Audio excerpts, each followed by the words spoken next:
prayer, but the assembly room where they have their daily chapel time. There it was, this giant picture made up of push pins, and obviously taken from a photograph, and I forget the method where you take a photograph and you graph it, you divide it up into squares, and then decide what needs to. You see the method used on DC Cupcake a lot, where they take a photo and they're going to make a thing out of cupcakes, and these are the cupcakes with basic little pixels to make the picture. Same kind of thing was done there, but here I figured it was this computer-generated thing, but it was they actually did this. People there put in. She said it took a long time, and yeah, it did, because this thing is about 10 feet tall. This picture is about 10 feet tall, and maybe about 8 feet wide. This picture made of push pins, and so wow, I don't know how many thousands of push pins are in that thing, but that also stood out to me. Cool. All right, well, let's jump into the story that's our lead story for today. This is a guy by the name of Walter Tutka, who was suspended for the school year by Phillipsburg School District after a Bible, quote, incident. I love how they titled that over on the LehighValleyLive.com website, which is part of apparently this thing. But says the Phillipsburg substitute teacher who gave a copy of the Bible to a student was forbidden tonight. This was actually last night, by the way, from serving as a substitute for the rest of the school year. Walter Tutka last October gave a middle school student his Bible. The student apparently heard Tutka quote a Bible passage and became very interested in it, asking several times about the passage, according to Tutka and Joe Imhoff, a Tutka supporter and fellow Gideon. A district policy prohibits the distribution of religious or political literature to students. At today's Phillipsburg school board meeting, despite a litany of cries from residents to keep Judeo-Christian beliefs present in Phillipsburg schools, the board voted with 3 abstentions, 3 cowards in other words, to forbid Tutka from returning to teaching for the rest of the year. The abstentions were new school board members who said they were not familiar enough with the issue. In other words, cowards. Anyway, goes on to say, Imhoff, a Gideon's International member, said he does not believe what Tutka did could qualify as distribution. My college dictionary could quite simply explain the difference between a gift and a distribution. Walt gave a student a pocket testament while they were both on their lunch break. One student, one teacher, acting on his own, not part of a group or a church or a denomination. The district has totally blown this out of proportion. Tutka's password for computer access to the district's database of substitute teacher jobs has been changed 3 days after the incident. By doing that, they basically said, you're guilty. You're not going to get work. Since then, Tutka has not served as substitute teacher at Phillipsburg. A number of residents expressed concern with the board's decision, with many claiming Judeo-Christian beliefs were an important aspect of the country's history and development. History will vindicate that he has a heart for these kids and he did the right thing. Linda Hoyt, pastor of the 11th Hour Church in Hackettstown, said of Tutka. A public employee in New Jersey must receive a notice before his or her personnel issue will be discussed during a closed-door meeting. The employee may request a public hearing on their issue, and Tutka decided to open his hearing to the public.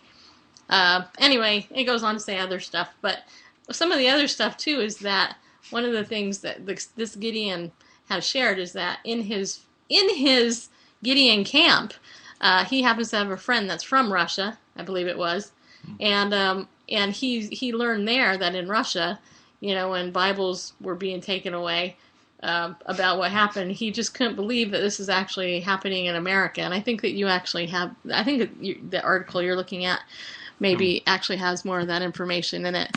Well, the article I'm looking at, which is on christiannews.net, they record that how this went down. Yeah, the Bible passage. He said, it says that... Oh, here it is, right here. I found it. Yeah, when students lined up to be dismissed at the lunch period every day, he would always say to the last student in line, whoever it was, said, remember the last shall be first.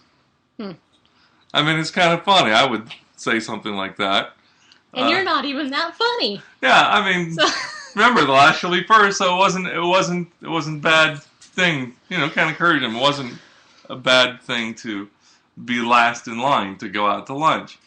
So it was his habit of saying the last shall be first, the last student in line. And then one day, one of the students says, you know, where are you getting that from? What are you quoting? And he says, well, here. And he gave that student, I don't know if it was male or female, Well, it says he told him it was in the Bible. Yeah. So, and yeah, well, wait, here's the quote I found. One of the Gideons in our local camp is from the Soviet Union. Imhoff said, in most countries overseas, we are allowed to go into public schools and give Bibles to students. But since this is America, you can't do it here. When the Soviet Union fell, Bibles were allowed in schools. People could pray in the schools. It seems we have more persecution in America than they do in Russia. And it really is interesting. There's more in this article I'd like to bring out, but we do have to take a break. And so we're going to do that real quick, just a short break to hear some important announcements from our sponsors, whom we appreciate, and you will too. Just take a listen. We'll be right back.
Oh.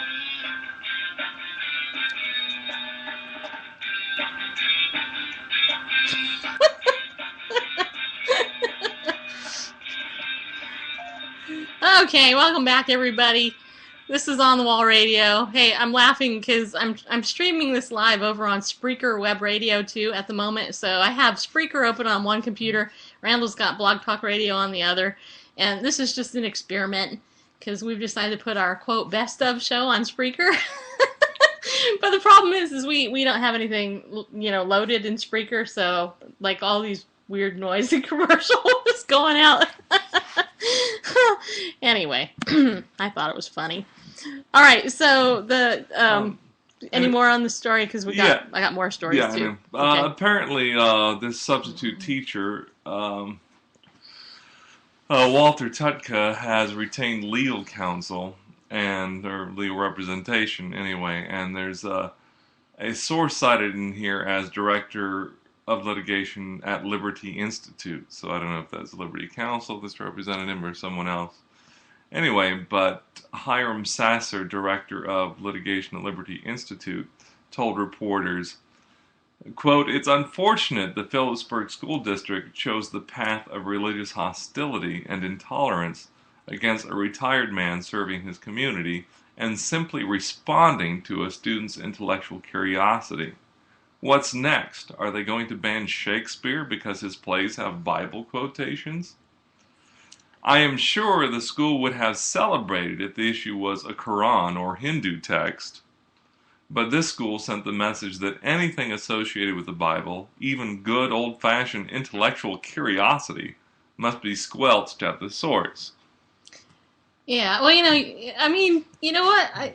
We live in very exciting times. Yesterday, when we were talking about the the woman at the well and how she's in Samaria, I brought up the topic of, I kind of tied it back a little bit to the Good Samaritan, which everybody pretty much knows. They've heard that vernacular. They might not realize it's from the actual Bible or even really the context of it, except they know that, hey, you know what? If you do a good deed for somebody, you're a good Samaritan. Right. And yet we live in very hostile days and ages. But let's look at the spiritual, the underlying. There are so many Bible verses that are part of today's vernacular. I mean, they're in English, sayings that have been adopted, and people don't realize that they're biblical in their origins. Right, but the underlying spiritual issue is ultimately, it's a spiritual battle,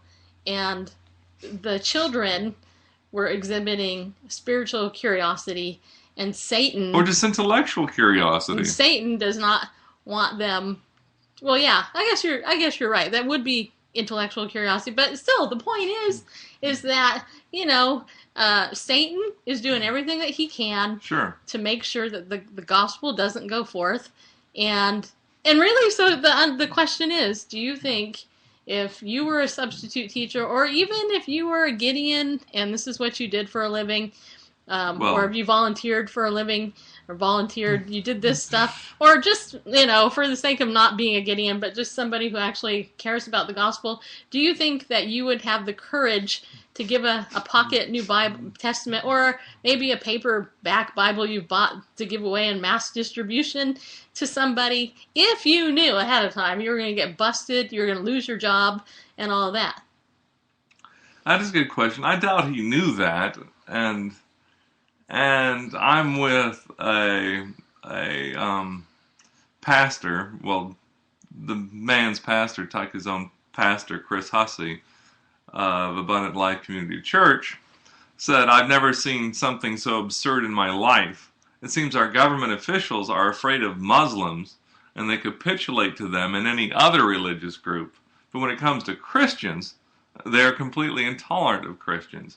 And for those of you who follow this stuff, you know that there are junior high schools in California that have a unit on Muslim awareness, I guess it talks about, where students adopt a Muslim name for a week or two and learn how to kneel on the prayer carpets or whatever, prayer rugs, and that's all okay because it's all about cultural awareness and diversity, and they even memorize.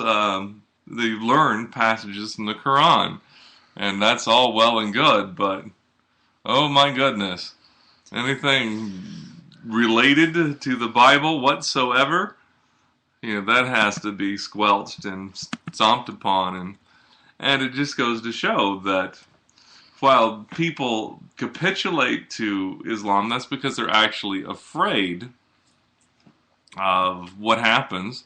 Like when you publish a cartoon in a newspaper and the worldwide violence and riots that erupt, places all over the world. That's worldwide means, Randall. Yeah, I know.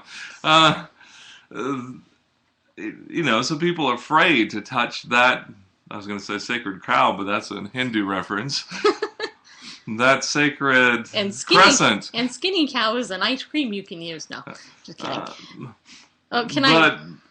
There's a fear when it comes to Islam, but there's an offense, there's an outrage, there's a hatred when it comes to Christ, and Jesus said that. The world hated me, and will hate you. Yeah. Well, and that's a good thing. It means that there's enough evidence against you. Right. And speaking of that, there's an article over on FoxNews.com today titled, "Marine freed from Mexican jail says he read Bible, did all right in surviving ordeal." Joe Hammer says He read nearly the whole Bible, all of the Old Testament, and most of the New Testament during more than 4 months in a Mexican prison on a dubious weapons charge before he was freed just before Christmas last month. Hammer, a 27